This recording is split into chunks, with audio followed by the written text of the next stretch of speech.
Reincarnation. Wei Wuxian received a kick just as he opened his eyes. A voice thundered beside his ear, "Stop playing dead." The kick threw him backwards, headfirst onto the ground. Fighting the urge to vomit, a thought formed in his head, "That's quite a lot of courage you have to kick me, the patriarch." It was his first time hearing a human voice in quite a few years, let alone such a loud, fierce shriek. His head swirled and ears buzzed with the echoes of the voice. "Whose land do you think you're living on? Whose rice are you eating? Whose money are you spending? What's wrong with taking a few of your belongings? Everything you own should be mine, anyways." Aside from this adolescent, duck-like voice, there were the clunks of ransacking chests and smashing objects as well. His eyes gradually cleared up. A dimly lit ceiling appeared in his sight, followed by a slant-browed person with a sickly composition, drenching him with spittle. "How dare you tell father and mother? Did you really think that anybody in this house is going to listen to you? You actually thought I was scared of you." A few servant-like hunks shifted over. "Young master, everything is smashed." The young master asked, "How did you finish it this quickly?" A manservant replied, "There's nothing much inside this shack anyways." The young master seemed to be quite pleased, poking Wei Wuxian forcefully on the nose. "You dared to tell on me, and look at you now, playing dead on the ground. For whom? As if anyone actually wants these piles of junk. Now that I've smashed everything, let's see how you're gonna tell on me in the future. Are you proud of yourself just because you've studied cultivation for a few years? Well, how does it feel when you've been kicked back home like a stray dog?" Wei Wuxian thought wearily. "I'm not pretending to be dead at all, since I've actually been dead for a couple of years. Who is this? Where am I?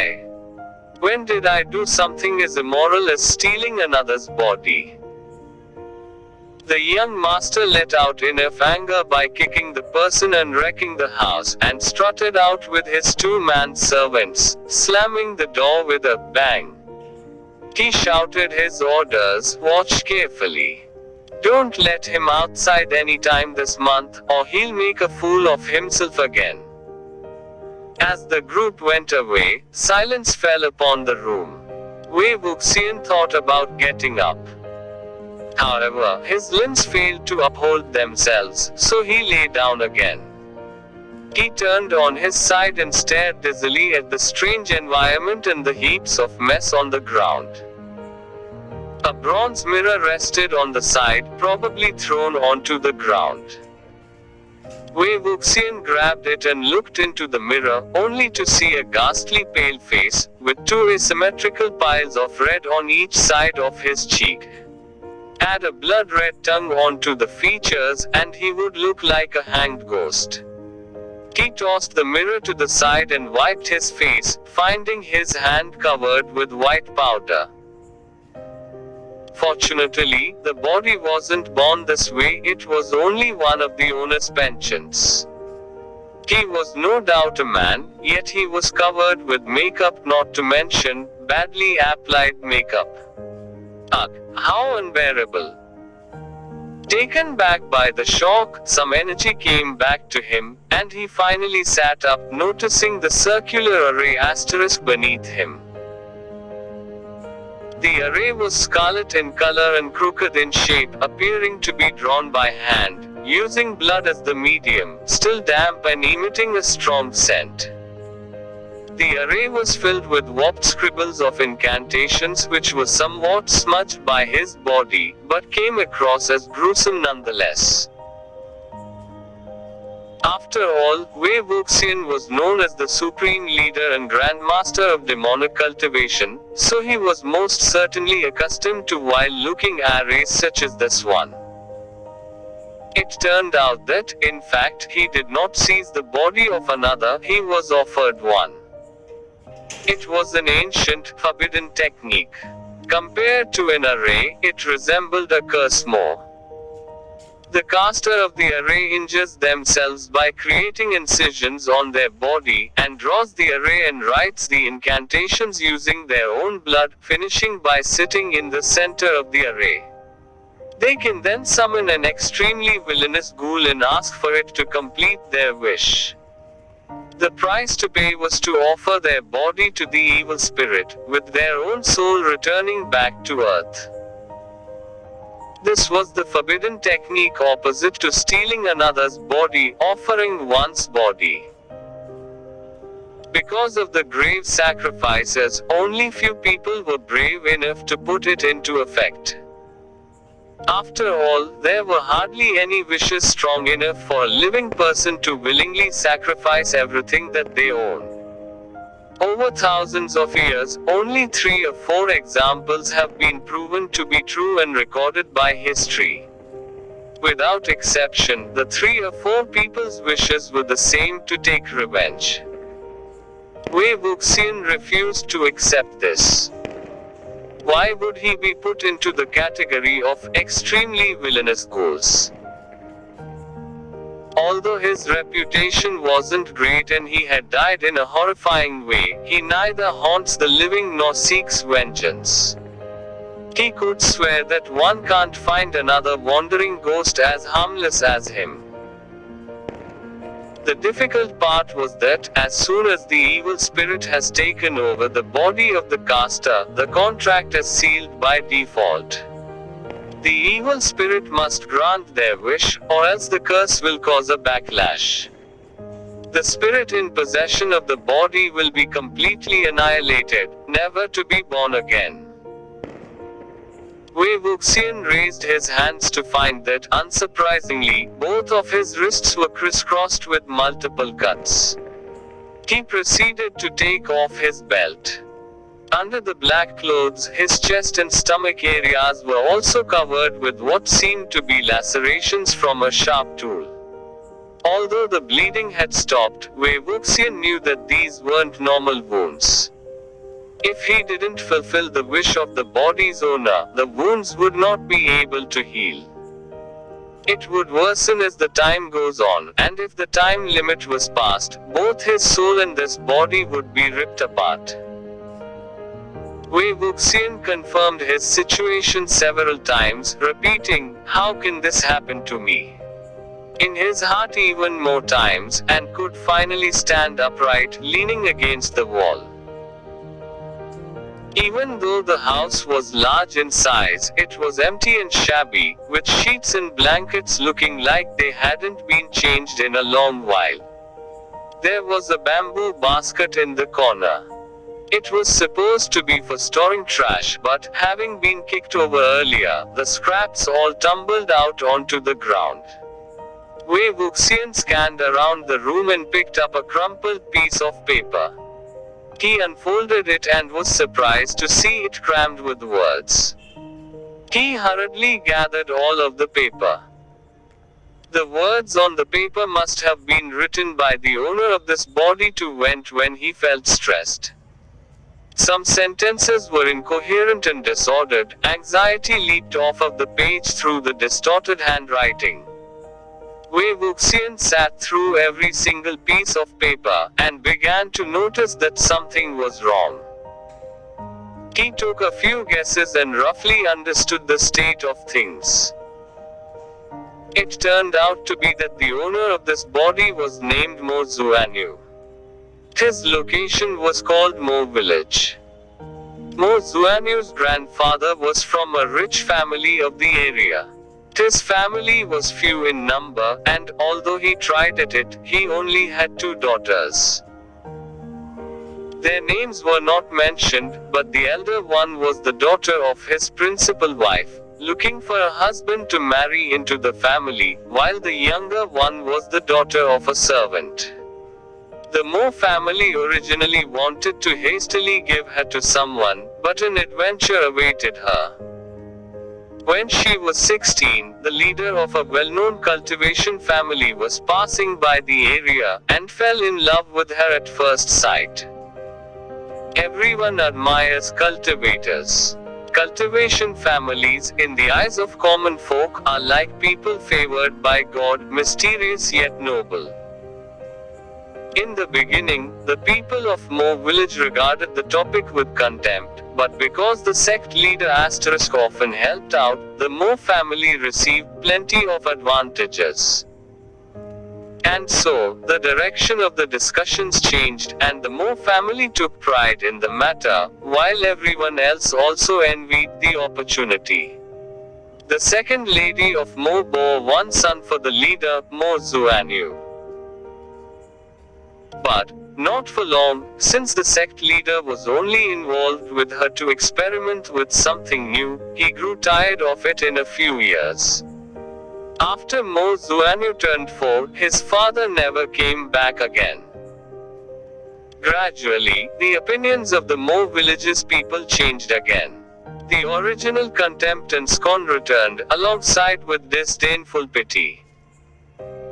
The second lady of Mo did not want to accept this. She firmly believed that the sect leader would not turn a deaf ear to his own son. Sure enough, when MoDaoZuShi turned 14, the sect leader took him back. The second lady stuck her nose up in the air again, and told everyone that her son would most certainly become an immortal * as fast as he could, and bring glory on his ancestors. However, before MoDaoZuShi achieved success in cultivation and inherit his father's position, he was driven back. On top of that, he was driven back shamefully. MoDaoZuShi was homosexual, and had enough nerve to harass the other disciples. The scandal was revealed to the public, and, as he had few achievements in terms of cultivation, there were no reasons for him to stay in the clan. Like adding frost to snow, aside from the event itself, when MoDaoZuShi returned, he often behaved in a crazy manner, almost as if his life was scared out of him. The story was almost too complex to be put into words. Wei Wuxian's eyebrows twitched. Not only a lunatic, a homosexual lunatic as well. That explained why there were enough rouge and powder on his face to make him look like a hanged ghost, and also why nobody was surprised at the large, bloody array on the ground. Even if MoDaoZuShi painted the whole room red with blood, from the tiles on the ground to the walls to the ceiling, the others wouldn't be overly surprised. After all, everyone knew that his head had a screw loose. After he went back home dejectedly, he was bombarded with ridicule. The situation seemed like it was beyond redemption, and the second lady of Mo was not able to withstand the blow, shortly choking to death because of the trauma. At this time, MoDaoZuShi's grandfather had already passed away. The first lady of Mo was in charge of the family, but ever since a young age, she had been unable to stand her younger sister, including her sister's son. She had an only child, MoZeung, who happened to be the person who ransacked the place earlier. When MoDaoZuShi was taken away by his father, the first lady was jealous, and wanted to have even the slightest relationship with the cultivation sect. She hoped that the envoy who came would take MoZeung to cultivate as well. Of course, she was refused, or rather, ignored. This was most certainly not a case of selling cabbage. One simply can't bargain, much less buy one and get another for free. Strangely confident, this family all held the thought that MoZeung had potential and talent. They believed that if, back then, he was sent instead, he would have won recognition from the sect, unlike his disappointing cousin. Although, when MoDaoZuShi left, MoZeung was still young, he was repeatedly instilled with nonsense such as this, and believed in them wholeheartedly. Every 2 or 3 days, he would find MoDaoZushi and humiliate him, cursing him for snatching his road to cultivation. At the same time, he was found great interest in the talismans, elixirs, and magic tools, regarding all of them as his possessions and doing whatever he wanted with them. Although MoDaoZushi often switched in and out of being a lunatic, he did understand that he was degraded by others. He tolerated it, but MoDaoZushi further intensified his behavior, almost emptying his whole room. His patience had finally drained out and he complained to his aunt and uncle, causing MoDaoZu's commotion from this morning. The words on the paper were small and compact, which hurt Wei Wuxian's eyes. He thought to himself, how fucked up is this person's life? No wonder MoDaoZushi would rather use the forbidden technique to sacrifice his body and ask villainous ghouls to take revenge. The pain from his eyes transferred to his head. Supposedly, to use the forbidden technique, the caster would chant their wish silently. As the evil spirit being summoned, Wei Wuxian should have been able to hear his specific requirements. However, it was likely that MoDaoZushi copied fragmented excerpts of the technique somewhere, and skipped this step.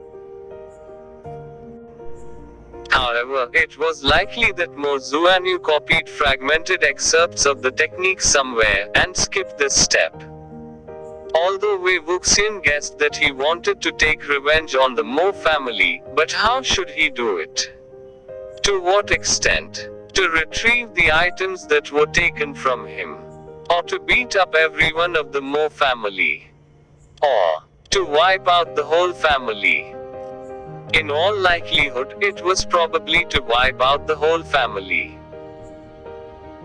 After all, anyone who touched upon the cultivation world would know what phrases were used most often to describe him: ungrateful, eccentric, not recognizing his own family, intolerable by heaven, and other spectacular terms.